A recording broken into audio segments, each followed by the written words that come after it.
எதிர்த்த முதல் ராணி யாரையா? எங்கள் வீரமங்கை வேலு நாச்சி பெயருதானையா. அந்த வெள்ளையரை எதிர்த்த முதல் ராணி யாரையா? எங்க வீரமங்கை வேலு நாச்சி பெயருதானையா. பெண் வேங்கையாக நிமிர்ந்து நின்ற ராணி தானையா. பெண் வேங்கையாக நிமிர்ந்து நின்ற ராணி தானையா.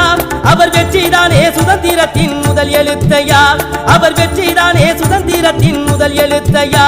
அந்த வெள்ளையரை எதிர்த்த முதல் ராணி யாரையா? எங்க வீரமங்கை வேலு நாச்சி பெயருதானையா.